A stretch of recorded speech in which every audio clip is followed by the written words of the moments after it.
G'day, Justin Hogg from Right Source, talking not-for-profits and how to help set up your not-for-profit for those who are just kicking off the journey.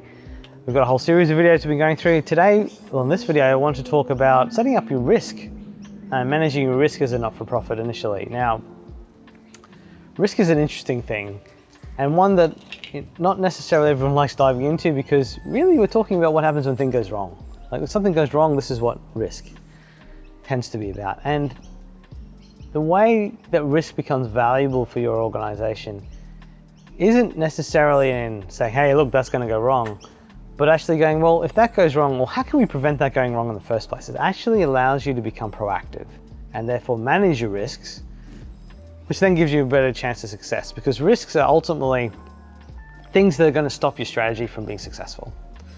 So when we talk about building a fundraising strategy, because you need cash, is really about, there is a risk component to that. One, it is actually helping mitigate risks of making sure that you get cash in.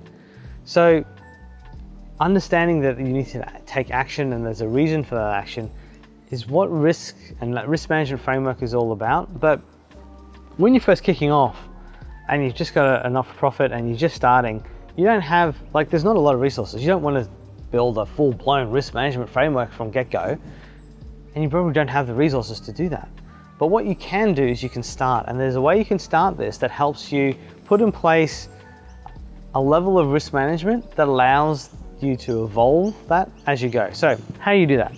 Let's have a look. So the first thing you should be doing in regards to risk for your not-for-profit is to take out some insurance. Insurance is the most common mitigator of risk that we all use in our business and day-to-day lives. So that is something that from day one, once you start your not-for-profit, talk to an insurance broker and get some insurance in place. It should be minimal cost, but it is imperative to protect those that are working for and those that you are working with your not-for-profit are protected, that if something goes wrong, there's a level of insurance there to make sure that things will be put right as much as possible. That's the first thing. The next thing to do is create a risk list. Now, it is exactly what it says. It's a list of risks. Nothing more, no tables or colors and charts and stuff, just a list. It can sit with your strategy document. It can be done at the same time you're doing your strategy. It's really starting to articulate, well, what are things that if they happened would prevent us achieving our strategy? And just starting to write that list of risks down. That will then allow you to revisit that when you're doing your strategy or when you're doing operational stuff. It will be there that you can start building upon. Now, creating a risk list doesn't prevent anything.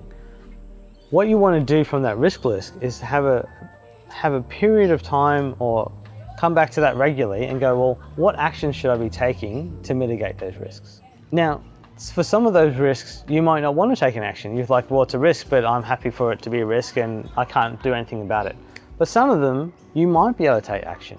Or if it's like the fundraising, like financial sustainability remains a risk. Well, that action is to execute your fundraising strategy. Well, that gives you an action to do. So it helps prioritize what you should be taking care of to not only move your strategy forward, but also prevent anything damaging your strategy. So that action list or action register from those risks, and that can be part of your normal actions that you keep for your operational work, but creating those actions to know that there's something to do to help mitigate these risks is where you start seeing the value. The next point then, the next step to take with your risks is, you're not for profit, you've got a board, you'll be having board meetings regularly, whether it's once a quarter or every month, but you'll be having these catch-ups as a board. Have it as a standard agenda item that you present the list of risks and the actions that are being taken. It could take 15 minutes conversation. That way everyone's aware of the risks, they understand the actions that's being taken, but what it starts to provide is a level of accountability. Like if there's actions that need to be taken and it's clear on who's going to be taking them, it starts to build when are these being taken, and if they're not taken, it starts to create an impetus that some action and some momentum is done, so these actions are taken care of. So in doing that cycle in terms of a risk list, action items, reporting to the board, and rotating through that and moving through that starts to create the muscle and the discipline of looking at risks, but using risks as a way to create action and create movement so that you can mitigate them and give more chance of your strategy being successful.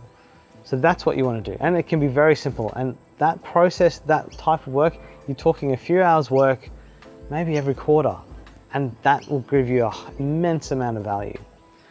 The other thing it will do is when your organization does become larger and becomes more successful, and you get to a point, it's like, actually, we want to make sure we do have a formalized risk management framework in place, because often regulators will want that. But just as a board, as an organization, you want to make sure you're managing your risks.